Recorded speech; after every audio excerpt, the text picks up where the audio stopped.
Okay day students last క్లాస్లో మనం IC555 timer యొక్క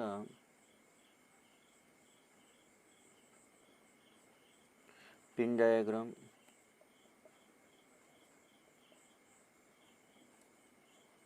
అలాగే ఇంటర్నల్ ఆర్కిటెక్చర్ గురించి మనం నేర్చుకోవడం జరిగింది.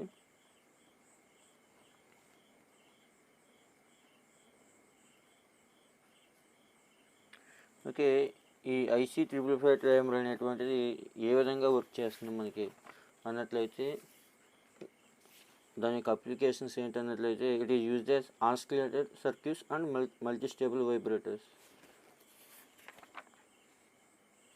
మల్టీ వైబ్రేటర్స్కి కూడా వర్క్ చేయడం జరుగుతున్నట్టు. ఇప్పుడు మల్టీ వైబ్రేటర్స్ అంటే ఏంటి, అవి ఎన్ని రకాలుగా క్లాసిఫై చేశారు అవన్నీ కూడా ఇప్పుడు చూద్దాం. ఓకే,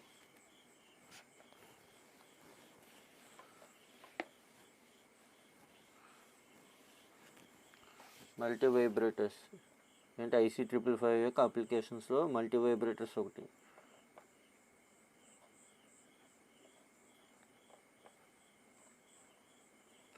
ఇలా మల్టీ వైబ్రేటర్స్ని నో స్టేట్గా, వన్ స్టేట్గా చెప్పవచ్చు.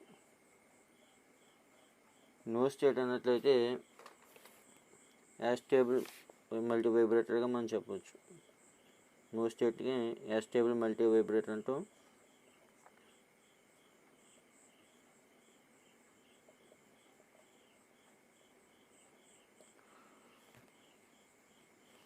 వన్ స్టేట్ని మోనోస్టేబుల్ మల్టీ వైబ్రేటర్ అంటాం.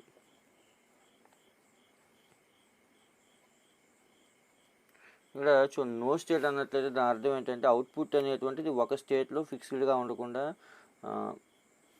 హై అండ్ లో ఆల్టర్నేటివ్గా చేంజ్ అవుతున్నట్లయితే దాన్ని యాస్టేబుల్ మల్టీ వైబ్రేటర్గా మనం చెప్పడం జరుగుతుంది. అవుట్పుట్ అనేటువంటిది హైలో కంటిన్యూస్గా తిరుగుతున్నట్లయితే దాన్ని యాస్టేబుల్ మల్టీ వైబ్రేటర్. అలా కాకుండా అవుట్పుట్ అనేది ఎక్కువ టైం ఒక స్టేట్లోనే ఫిక్స్డ్గా ఉండిపోతుంది, ఆన్లో కానీ ఆఫ్లో కానీ ఉండిపోయి ఇంకొక స్టేట్ అనేటువంటిది క్వాసి stable state.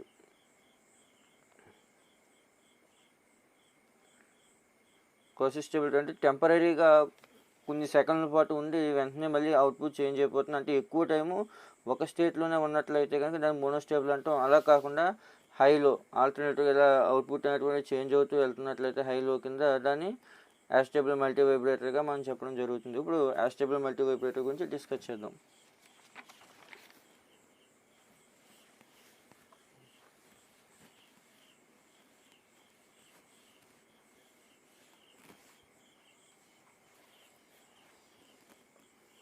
Okay, next IC555 timer as a stable multi vibrator.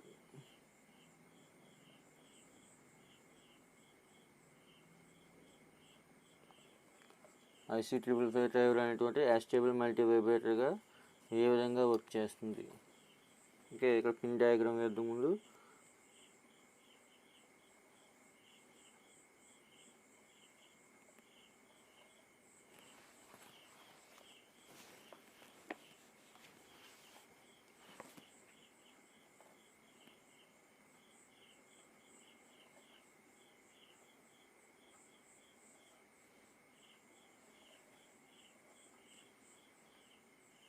ఇక్కడ ఇది 8 పిన్ అనుకోండి, ఇది 4th పిన్. ఆల్రెడీ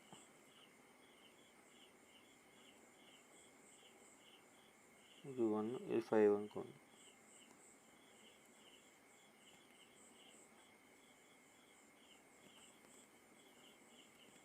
ఇప్పుడు 1కి 5కి మధ్య ఒక కెపాసిటర్ Cని కనెక్ట్ చేయండి, గ్రౌండ్ చేయండి. అలాగే 3 నుంచి అవుట్పుట్.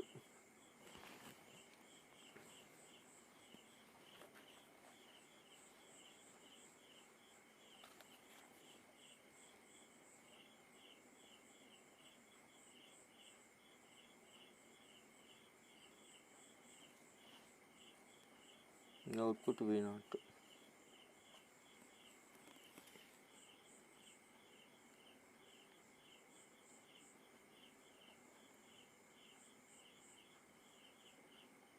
ఇక్కడ 8 పిన్కి ఏం చేస్తారంటే ప్లస్ VCC అనేటువంటి ఇన్పుట్ని ఇవ్వండి. ఇక్కడ R1 R2 అనేటువంటి 2 రెసిస్టర్స్ తీసుకోండి.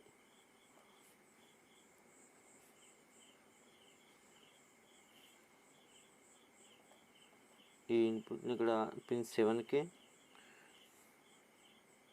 అలాగే పిన్ 2కి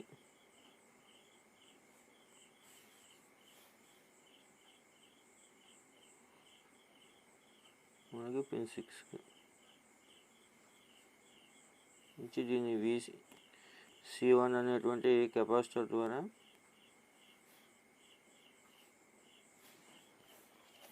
గ్రౌండ్కి కలపండి. ఇక ఉన్నటువంటి పొటెన్షియల్ VC IC 555.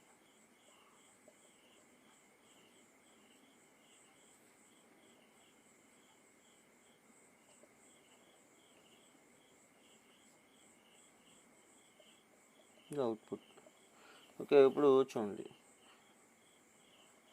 మీ యొక్క అవుట్పుట్ ఏ విధంగా ఉంటుంది అన్నట్లయితే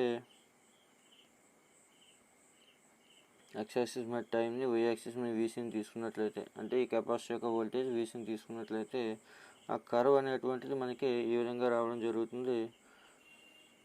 ఇది ఏంటంటే VC 1/3 VCC అయినప్పుడు, ఇది VC 2/3 VCC.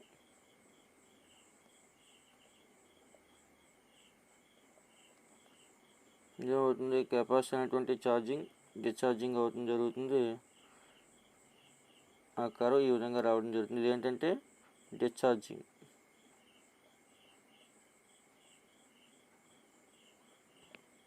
ఈ పీకి ఛార్జింగ్ అవుతున్నప్పుడు. ఓకే, దీన్నే వోల్టేజ్ అక్రాస్ టైం పీరియడ్కి మనం గ్రాఫ్ గీసినట్లయితే ఆ గ్రాఫ్ ఈ విధంగా రావడం జరుగుతుంది. చూడండి, అవుట్పుట్ వేవ్ ఫామ్.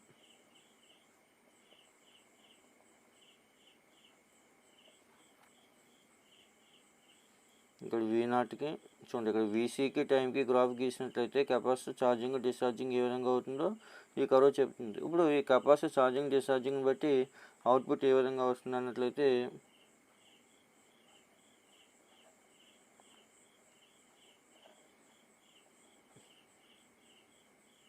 ఇది TC, ఇది కెపాసిటర్ ఛార్జింగ్ అవుతున్నప్పుడు వచ్చినటువంటి అవుట్పుట్.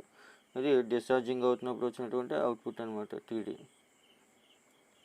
అదేండి ఈ విధంగా అలాగే time period T is equal to, ఇక్కడ ఇది టైం పీరియడ్ అవుతుంది. Time period T equal to ఏం రాసుకోవచ్చు మనం, 1/f కదా. చూడండి, ఇక్కడ నుంచి ఈ పాయింట్ నుంచి ఈ పాయింట్ వరకు ఉండాలని టైం పీరియడ్ అంటాం. Time period T equal to ఏం రాయచ్చమ్మా, 1/ఫ్రీక్వెన్సీ. ఇక్కడ నుంచి ఇక్కడ వరకు ఉన్నది. టైంతో పాటు అవుట్పుట్ ఏ విధంగా చేంజ్ అవుతున్నటువంటి ఈ కర్వ్ చెప్తుంది. అలాగే కెపాసిటర్ యొక్క ఛార్జింగ్ డిశ్చార్జింగ్ టైంతో ఏ విధంగా చేంజ్ అవుతుంది చెప్తున్నప్పుడు దీని వర్కింగ్ మనం చూద్దాం.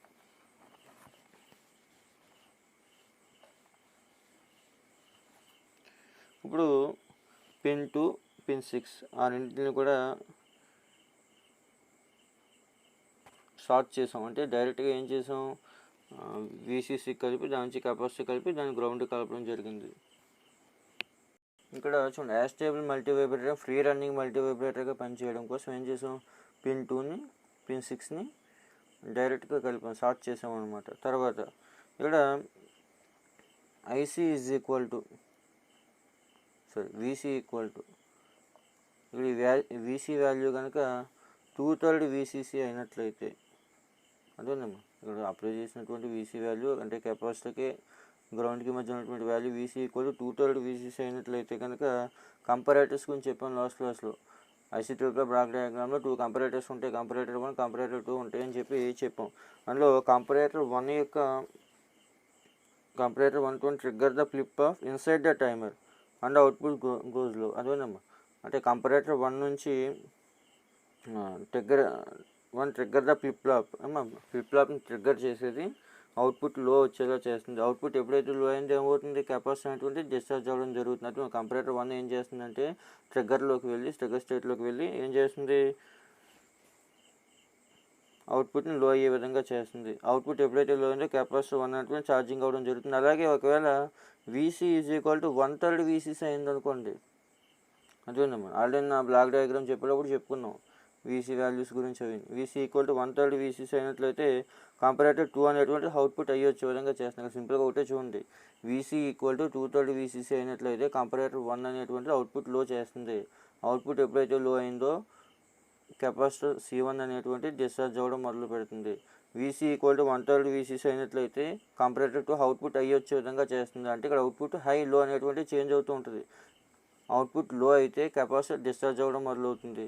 అవుట్పుట్ హై అయినట్లయితే కెపాసిటర్ అనేటువంటి ఛార్జింగ్ అవ్వడం జరుగుతుంది. అదే ఇప్పుడు కెపాసిటర్ అనేటువంటిది ఛార్జ్ అవ్వడం జరుగుతుంది. ఇప్పుడు ఈ ప్రాసెస్ అనేది comparator 1 comparator 2 on and of మధ్య తిరుగుతూ ఉన్నట్లయితే ఏమవుతుంది, అవుట్పుట్ని హై లో మధ్య తిరుగుతూ ఉంటుంది. అర్థమైందా? అంటే ఇది యాస్టేబుల్ మల్టీవైబ్రేటర్గా పనిచేయాలంటే ఇది మెయిన్గా వీసీ మీద డిపెండ్ అయి ఉంటుంది. కెపాసిటర్ ఛార్జ్ అవుతుందా డిశ్చార్జ్ అవుతుందా దాని మీద డిపెండ్ అవుతుంది. అర్థమైందమ్మా? ఓకే, ఇప్పుడు చూడండి, ఇక్కడ కెపాసిటర్ ఛార్జ్ అవుతున్నట్లయితే కనుక ఇది R1 R2 రెండింటి ద్వారా వర్క్ చేయడం జరుగుతుంది. అదేనమ్మా, అయితే డిశ్చార్జ్ అయినప్పుడు మాత్రం R2 ద్వారా మాత్రమే వర్క్ చేస్తుంది. అదేందా, ఛార్జ్ అయినప్పుడు through R1 R2 and discharge through R2 only. అదేనమ్మా, ఛార్జ్ అవుతున్నట్లయితే R1 R2 రెండు కెపాసిటర్స్ని తీసుకోవడం జరుగుతుంది. డిశ్చార్జ్ అయినప్పుడు మాత్రం R2 కెపాసిటర్ మాత్రమే తీసుకోవడం జరుగుతుంది. కాబట్టి ఇప్పుడు చూడండి, time of charging TC is equal to ఏం రాయొచ్చు, 0.693 R1 ప్లస్ R2 ఇంటూ C1గా రాసుకోవచ్చు. ఇక్కడ ఛార్జ్ అయినటువంటి ఎక్కడి నుంచి ఎక్కడి వరకు జరుగుతుంది, 1/3 వీసీసీ ఇంటూ 2/3 వీసీసీ. అలాగే డిశ్చార్జ్ అయినటువంటిది ఎక్కడి నుంచి ఎక్కడి వరకు జరుగుతుంది, 2/3 వీసీసీ నుంచి 1/3 వీసీసీ. అదే గ్రాఫ్ గమనించామనుకోండి, మనం చూడండి,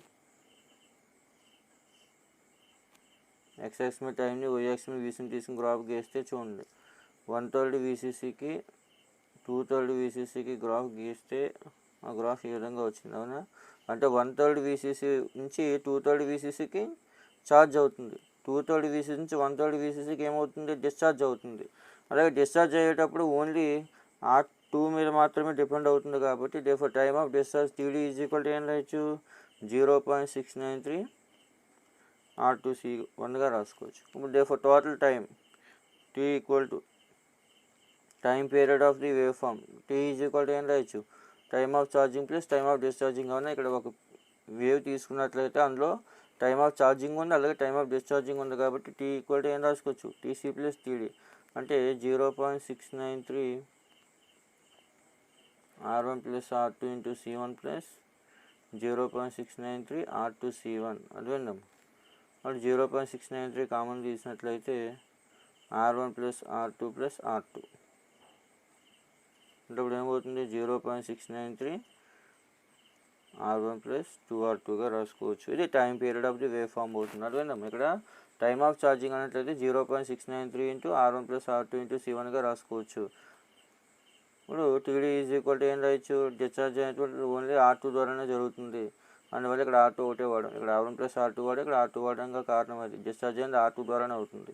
0.693 R2C1. ఇప్పుడు ఈ రెండు కలుపుతున్నాం, టైం పీరియడ్ వచ్చింది. Okay, duty cycle. Next concept వచ్చి డ్యూటీ సైకిల్.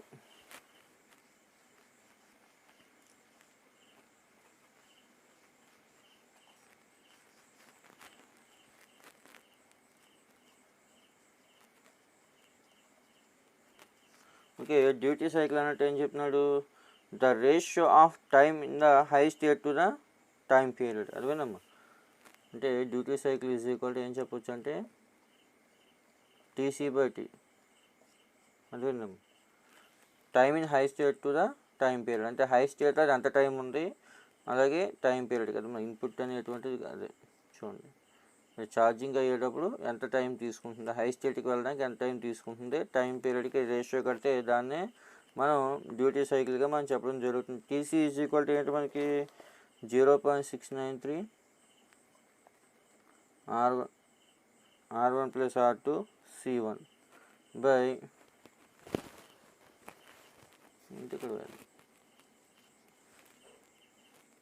ఇంకా టైం పీరియడ్ ఈక్వేషన్ గుర్తుపెట్టుకోండి. ఇంకా ఫ్రీక్వెన్సీ కట్టాలి కదా. Next duty cycle is equal to TC by T. ఇక్కడ టీసీ అన్నట్లయితే ఏమొచ్చింది మనకి 0.693 R1 plus R2 C1 into C1 కూడా ఉంటుంది. బై టైం పీరియడ్ అంటే ఏం రాసుకోవచ్చు, 0.693 R1 plus 2R2 into C1. ఇవి క్యాన్సిల్ అయిపోతే ఇంకా ఏం మిగులుతుంది, R1 plus R2 by R1 plus 2R2. ఇది డ్యూటీ సైకిల్ అనమాట. ఓకే, నెక్స్ట్ వచ్చి frequency oscillation. Frequency of oscillation F is equal to ఏం రాయొచ్చు, 1 బై టైం పీరియడ్ కదమ్మా.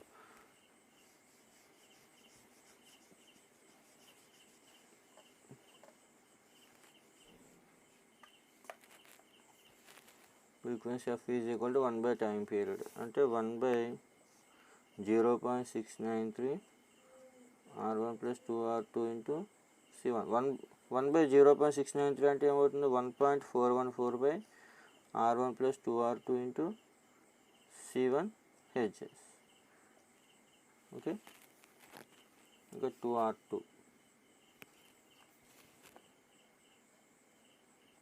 ఇది ఎస్టేబుల్ మల్టీ వైబ్రేటర్ యొక్క ఫ్రీక్వెన్సీకి ఈక్వేషన్ అవుతుంది. ఎస్టేబుల్ అంటే ఏంటి, దాని యొక్క అవుట్పుట్ అనేటువంటిది అటు హై అవ్వదు లో అవ్వదు, అదేనమ్మా హై లోల మధ్య చేంజ్ అవుతూ ఉంటుంది అనమాట. అందుకని దీన్ని ఎస్టేబుల్ మల్టీ వైబ్రేటర్గా మనం చెప్పడం జరుగుతుంది. నెక్స్ట్ వచ్చి మోనోస్టేబుల్ మల్టీ వైబ్రేటర్ గురించి డిస్కస్ చేద్దాం.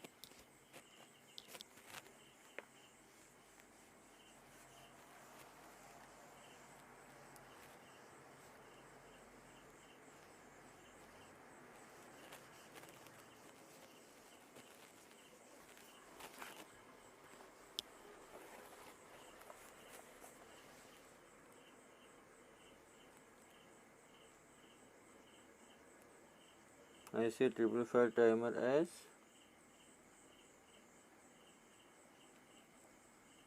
monostable.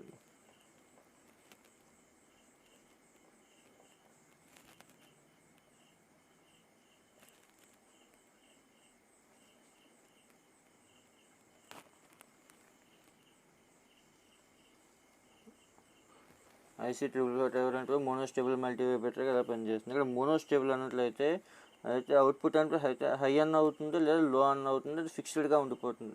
దాన్ని వన్ స్టేట్గా మనం చెప్పడం జరుగుతుంది. అందుకని మోనోస్టేబుల్ మల్టీ వైబ్రేటర్ వన్ స్టేట్లోనే వర్క్ చేయడం జరుగుతుంది. అయితే అవుట్పుట్ హై లేదంటే లో. కానీ మధ్యలో క్వాసీ స్టాటిక్ వేవ్ అనేటువంటిది రావడం జరుగుతుంది. అది మధ్యలో quasi static process, quasi stable state, మధ్యలో క్వాసీ స్టేబుల్ స్టేట్.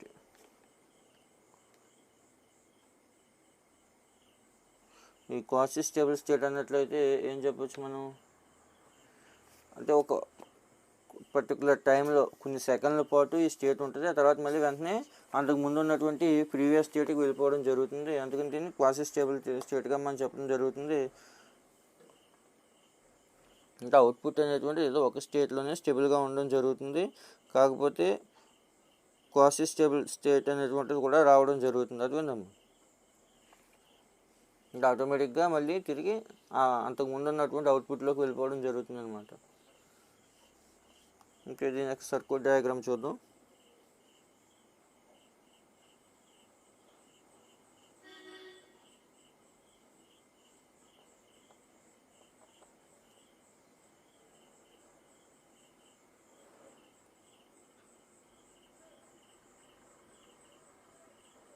ఇక్కడ R1 అనేటువంటి రెసిస్టర్ తీసుకోండి. దాని రెసిస్టెన్స్ వచ్చి 100 ఓం.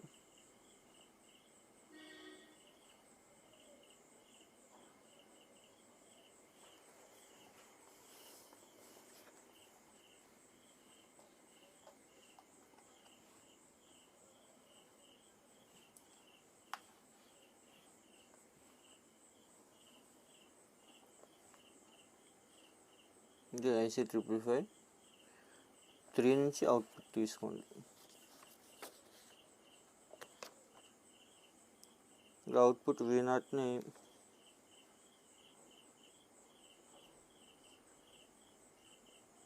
తీసుకోండి. అలాగే పిన్ 1 ఇది, పిన్ 1 గ్రౌండ్ చేసాం. అలాగే పిన్ 5 నుంచి ఏం చేసాం, ఒక కెపాసిటర్ని తీసుకొచ్చి గ్రౌండ్కి కలిపాం. పిన్ 5 ఇది పిన్ 1. తర్వాత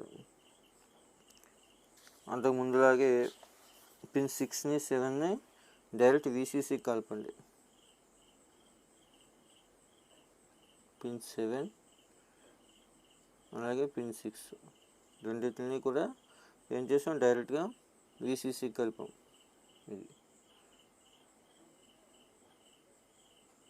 ఇది VCC అన్నమాట, ఈ లైన్.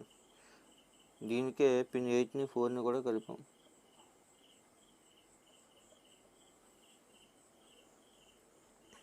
అలాగే పిన్ 2ని ట్రిగ్గర్ చేయండి, ట్రిగ్గర్ ఇన్పుట్. ఇది కొంచెం కెపాసిటర్ కనెక్ట్ చేసి దాన్ని గ్రౌండ్ చేయండి. ఇది ఇన్పుట్ వేవ్ ఫార్మ్ అనమాట. అర్థమైంది? ఓకే.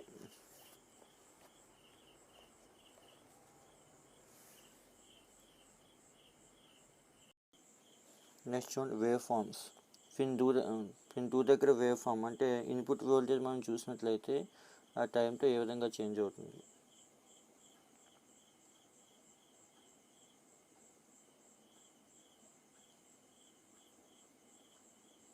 ఈ విధంగా ఉండడం జరుగుతుంది. ఇది ప్లస్ VCC అనమాట. ఇన్పుట్ వేవ్ ఫామ్ యొక్క వోల్టేజ్ ప్లస్ VCC, 0 నుంచి ప్లస్ VCC వరకు ఉంటుంది. ఇక్కడ 1/3 VCC అనేటువంటిది ఇదనమాట. ఓకే, ఈ లైన్ 1/3 VCC అనుకోండి. ఇది ఇన్పుట్ వోల్టేజ్ VIకి టైంకి గ్రాఫ్ గీస్తే ఈ విధంగా ఉంటుంది. అలాగే కెపాసిటర్ మ్యాక్సిమం 2/3 VCCకి ఛార్జ్ అవుతుంది అనుకున్నట్లయితే కనుక చూడండి, ఇలా ఛార్జ్ అవుతుంది. డిశ్చార్జింగ్ ఏమైంది, వెంటనే సడన్గా డిశ్చార్జ్ అవుతుంది. అదేనమ్మా, యాస్టేబుల్లో అయితే ఎలా ఛార్జ్ అయ్యి నెమ్మదిగా డిశ్చార్జ్ అయ్యింది. ఇక్కడ అలా కాదు, ఒకసారిగా స్పీడ్గా డిశ్చార్జ్ అవ్వడం జరుగుతుంది.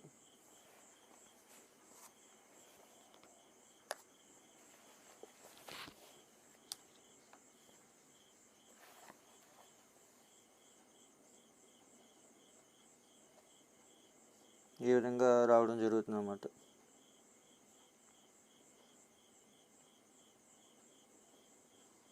ఓకే, దీని యొక్క అవుట్పుట్ చూసినట్లయితే ఇప్పుడు 0 VCC. ఇంకా టైం తీసుకున్నట్లయితే కనుక దీని అవుట్పుట్ వేవ్ ఫామ్ వచ్చి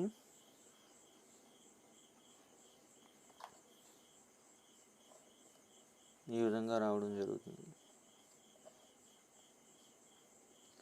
బట్ ఈ టైం తీసుకుంటే దాని అవుట్పుట్ వేవ్ ఫామ్ ఇది అనమాట. ఇది VCC.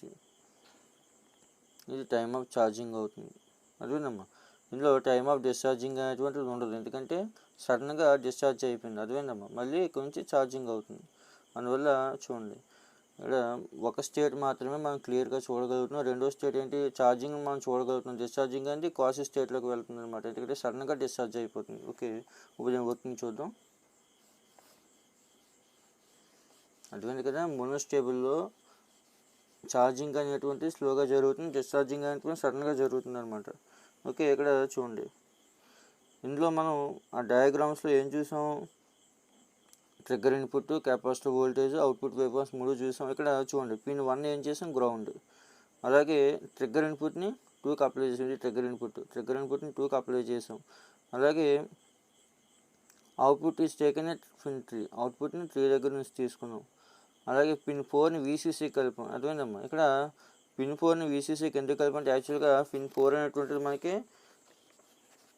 రీసెట్, కానీ ఇది రీసెట్ అయిందంటే సడన్గా సర్క్యూట్ ఆఫ్ అయిపోతున్న ఉద్దేశంతో ఈ పిన్ని కూడా మనం VCC కలిపేసాం. అంటే ఇది కూడా ఇన్పుట్ వోల్టేజ్ హై ఉండే విధంగా చూస్తుంది. ఇప్పుడు పిన్ 4ని పిన్ 8ని కూడా VCC కనెక్ట్ చేసాం. అలాగే పిన్ 5ని ఏం చేసాం, కెపాసిటర్ C ద్వారా 1కి షార్ట్ చేసి గ్రౌండ్ చేసాం. అదేనమ్మా, అలాగే పిన్ 6, 7 కూడా కనెక్ట్ చేయడం జరిగింది, అదేమో షార్ట్ చేసాం. ఇక్కడ R1C1 నెట్వర్క్ చేసే పని ఏంటి? R1C1 అనేటువంటి ఒక ఎక్స్టర్నల్ సర్క్యూట్. ఇది ఏం చేస్తుంది? అవుట్పుట్ యొక్క డ్యూరేషన్ని డిటర్మైన్ చేస్తుంది అనమాట. అదే అంటే ఇక్కడ వచ్చే అవుట్పుట్ పల్స్ యొక్క టైం పీరియడ్ అనేది R1C1 నెట్వర్క్ మీద ఆధారపడి ఉంటుంది. అదేనమ్మా R1 ఇది, C1 ఇది కెపాసిటర్ రెసిస్టెన్స్ సర్క్యూట్ అంటారు. ఈ కెపాసిటర్ రెసిస్టెన్స్ మీద డిపెండ్ అయ్యి అవుట్పుట్ పల్స్ అనేటువంటి రావడం జరుగుతుంది. ఇక్కడ మనం ఏం చేసాం? ట్రిగ్గరింగ్ ఇన్పుట్ని తీసుకోవడం జరిగింది. ఆ ట్రిగ్గరింగ్ ఇన్పుట్ అనేటువంటిది ఏ వోల్టేజ్ దగ్గర ఉంది? +VCC. మనం తీసుకున్న ట్రిగ్గర్ వోల్టేజ్ యొక్క మ్యాక్సిమం వోల్టేజ్ ఎంతమ్మా? +VCC అనుకున్నట్లయితే ఇక్కడ ట్రాన్సిషన్ ఎక్కడి నుంచి ఎక్కడి వరకు జరుగుతుంది? అవుట్పుట్ యొక్క ట్రాన్సిషన్ స్టేబుల్ టు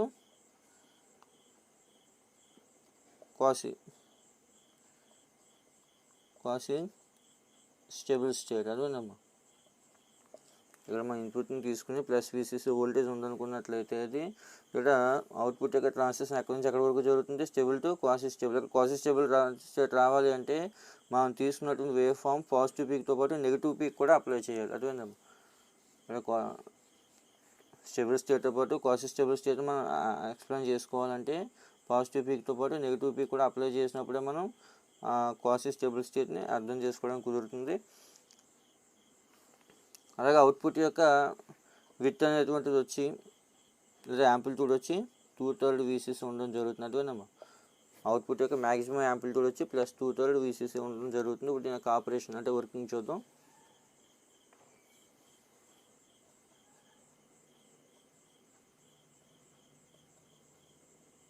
ఇప్పుడు ముందుగా పిన్ 3 లో అయింది అనుకోండి, అంటే దాంట్లో అవుట్పుట్ లో అయింది అనుకోండి. ఇప్పుడు block diagram IC355 block diagram transistor అనేటువంటిది ఆన్లో ఉన్నట్లు లెక్క. ఇప్పుడు కెపాసిటర్ C1 పిన్ 6ని ఏం చేస్తాం? కెపాసిటర్ C1 ద్వారా గ్రౌండ్ చేసాం కదా. నెక్స్ట్ చూడండి, ఇనిషియల్గా ఏమనుకుంటారంటే అవుట్పుట్ అనేటువంటిది లో ఉందనుకోండి. పిన్ 3 దగ్గర అవుట్పుట్ అనేటువంటి లో ఉంది. ఓకే, ఫస్ట్ అవుట్పుట్ లో ఉందనుకోండి. తర్వాత ఏం చేస్తారంటే చూడండి, ఈ IC355 లోపల ఉన్నటువంటి ట్రాన్సిస్టర్ ఆన్ అయిందనుకోండి. అలాగే కెపాసిటర్ C1 నుంచి అదే C6 పిన్ కెపాసిటర్ C1 ద్వారా ఏం చేసాం? మా గ్రౌండ్ చేసాం కదా. అర్థమవుతుంది ఇక్కడ చూడండి, ఫస్ట్ అవుట్పుట్ లో ఉందనుకోండి. ఆ తర్వాత దీని లోపల కెపాసిటర్ ఆన్ అయింది. పిన్ 6ని ఏం చేసాం? కెపాసిటర్ C1 ద్వారా గ్రౌండ్కి వెళ్ళి ఇప్పుడు నెగిటివ్ ఫాల్స్ని అప్లై చేయండి. అదేనమ్మా trigger input negative pulse apply చేయండి. అక్కడ పిన్ 2 దగ్గర అదేండి పిన్ 2 దగ్గర నెగిటివ్ ట్రిగ్గర్ ఇన్పుట్ నెగిటివ్ పల్స్ని అప్లై చేశారు అనుకోండి. ఇప్పుడు ఈ ట్రిగ్గర్ ఇన్పుట్ యొక్క వోల్టేజ్ అనేటువంటి టైంతో పాటు డిక్రీజ్ అవుతూ, ట్రిగ్గర్ ఇన్పుట్ ఇది అనుకుంటే దాని వోల్టేజ్ టైంతో పాటు తగ్గుతూ ఎంత వచ్చిందట? +1/3 VCCకి రీచ్ అయింది అనుకోండి. అదేందమ్మా మా అప్లై చేసిన దానికి వోల్టేజ్ ఎంత? VCC. Trigger input maximum voltage ఎంత? VCC. దాని వోల్టేజ్ తగ్గుతూ ఎంతకి రీచ్ అయింది? 1/3 VCCకి రీచ్ అయింది అనుకోండి. అప్పుడు ఏమవుతుందట? కంపరేటర్ 2 యొక్క అవుట్పుట్ హై అవుతుంది. అదేనమ్మా ఆల్రెడీ బ్లాక్ డయాగ్రామ్ చెప్పాం, 2 కంపరేటర్స్ ఉంటాయి. కంపరేటర్ 2 యొక్క అవుట్పుట్ హై అవుతుంది. కంపరేటర్ 2 యొక్క అవుట్పుట్ ఎప్పుడైతే హై అయిందో అది ఫ్లిప్ ఫ్లాప్ని రీసెట్ చేసి ట్రాన్సిస్టర్ని ఆఫ్ చేస్తుంది. అదేనమ్మా కంపరేటర్ 2 హై అయితే ట్రాన్సిస్టర్ అనేటువంటి ఏమవుతుంది? ఆఫ్ అవుతుంది. అలాగే అవుట్పుట్ అనేటువంటిది హై రావడం జరుగుతుంది. అదేందమ్మా ఈ కేసులో మన నెగిటివ్ చూడండి, ఇక్కడ నెగిటివ్ వేవ్ని అప్లై చేసి గమనించినట్లయితే దాని వోల్టేజ్ టైంతో పాటు డిక్రీజ్ అవుతూ +1/3 VCCకి రీచ్ అయినట్లయితే కనుక కంపరేటర్ 2 యొక్క అవుట్పుట్ హై అవుతుంది. అదేనమ్మా అది ఫ్లిప్ ఫ్లాప్ని రీసెట్ చేసి ట్రాన్సిస్టర్ ఆఫ్ అయ్యే విధంగా చేస్తుంది. ఆ విధంగా అవుట్పుట్ అనేది హై అవుతుంది. అలాగే డిశ్చార్జ్ ట్రాన్సిస్టర్ ఆఫ్ అయితే, ఒకవేళ దీని లోపల ఉన్నటువంటి డిశ్చార్జ్ ట్రాన్సిస్టర్ ఆఫ్ అయినట్లయితే ఒకవేళ అది కెపాసిటర్ C1 అనేటువంటి ఛార్జింగ్ అవ్వడం మొదలవుతుంది అనమాట. అదేందా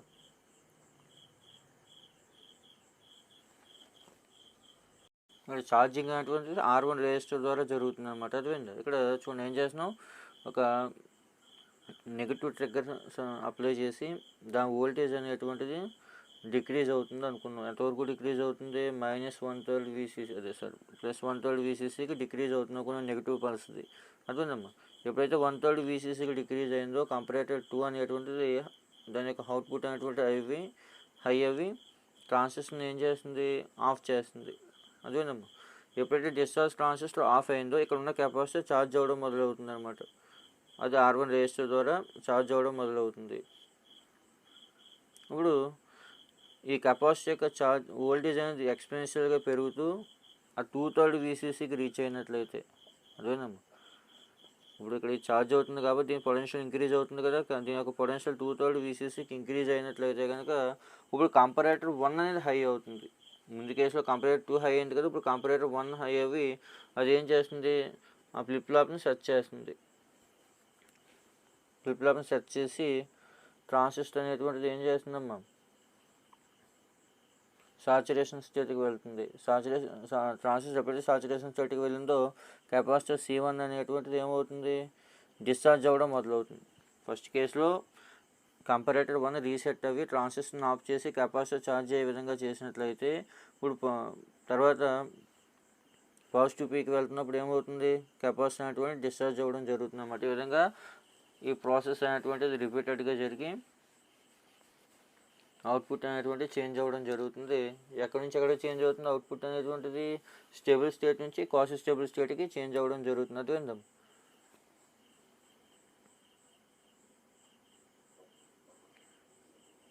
ఇప్పుడు time period Tn is equal to time of charging Tc is equal to ఏం రాయొచ్చమ్మా, టైం టేకెన్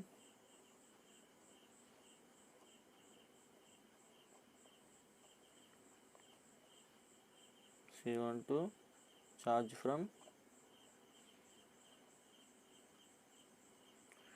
0 to 2/3 VCC. అదేనమ్మా, కెపాసిటర్ యొక్క వోల్టేజ్ 0 నుంచి 2/3 VCCకి వెళ్ళడానికి దాన్ని మనం టైమ్ ఆఫ్ ఛార్జింగ్గా మనం తీసుకోవడం జరుగుతుంది. Time period of charging TC is equal to time taken by C1 to charge from 0 to 2/3 VCCగా రాసుకోవచ్చు. ఇక్కడ ఏం జరుగుతుందో అర్థమవుతుంది కదా. ఇక్కడ చూడండి, మనం నెగిటివ్ పల్స్ని అప్లై చేసి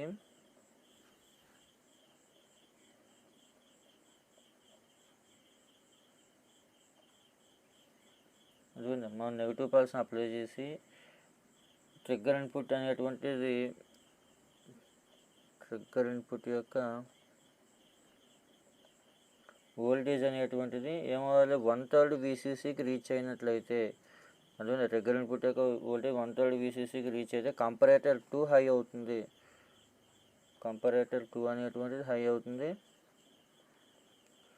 అది ఫ్లిప్ ఫ్లాప్ని రీసెట్ చేసి ఏం చేస్తుంది, ట్రాన్సిస్టర్ ఆఫ్ చేస్తుంది. దీని లోపల ఉన్నటువంటి ట్రాన్సిస్టర్ని ఆఫ్ చేస్తుంది. అప్పుడు అవుట్పుట్ అనేటువంటి హై అవుతుంది అనమాట. అదే డిశ్చార్జ్ ట్రాన్సిస్టర్ ఎప్పుడైతే ఆఫ్ అయిందో కెపాసిటర్ అనేటువంటిది ఏమవుతుందమ్మా, ఛార్జింగ్ అవ్వడం మొదలవుతుంది. ఇది ఎప్పుడైతే ఛార్జింగ్ అవ్వడం మొదలవుతుందో దీని వోల్టేజ్ అనేటువంటిది ఏమవుతుంది, 0 నుంచి 2/3 VCCకి రీచ్ అవుతుంది. ఓకే, ఈ కెపాసిటర్ ఛార్జింగ్ అయ్యే టైంలో 2/3 VCCకి ఎప్పుడైతే రీచ్ అయిందో వెంటనే కంపరేటర్ 1 అనేటువంటి హై అవుతుంది. ఫస్ట్ కంపరేటర్ 2 హై అయినప్పుడు ట్రాన్సిస్టర్ ఆఫ్ అయింది కదా, ఇప్పుడు కంపరేటర్ 1 హై అయినప్పుడు ఏమవుతుంది, ఆన్ అవుతుంది. అదేనమ్మా, ట్రాన్సిస్టర్ అనేటువంటి ఆన్ అవ్వడం జరుగుతుంది. వెంటనే ఈ కెపాసిటర్ డిశ్చార్జ్ అవ్వడం జరుగుతుంది అనమాట. అదేవిధంగా ఈ విధంగా ఈ కెపాసిటర్ అనేటువంటి ఛార్జింగ్ డిశ్చార్జింగ్ అనేటువంటి జరగడం జరుగుతుంది. Time period of capacitor charging TC is equal to time taken by C1 to charge from 0 to 2/3 VCC. ఇప్పుడు ఛార్జింగ్ ఈక్వేషన్,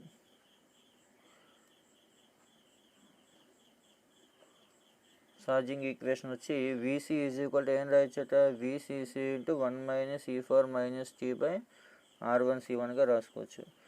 ఇప్పుడు T1 is equal to 0 and T2 equal to ఎంత అవుతుంది, TC. ఇనిషియల్గా time ఎంత 0, ఏమో maximum time T2 equal to ఎంత అవుతుంది, TC రాయొచ్చు.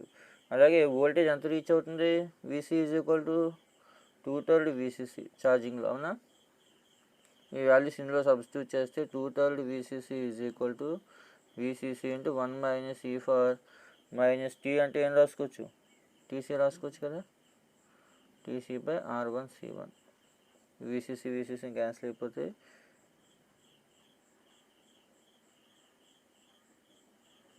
2/3 equal to 1 minus E4 minus TC by R1C1.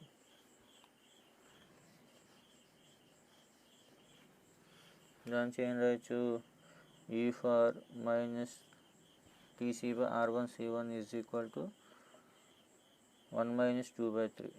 అంటే E4 minus TC by R1C1 is equal to ఏం రాయొచ్చమ్మా, 1/3.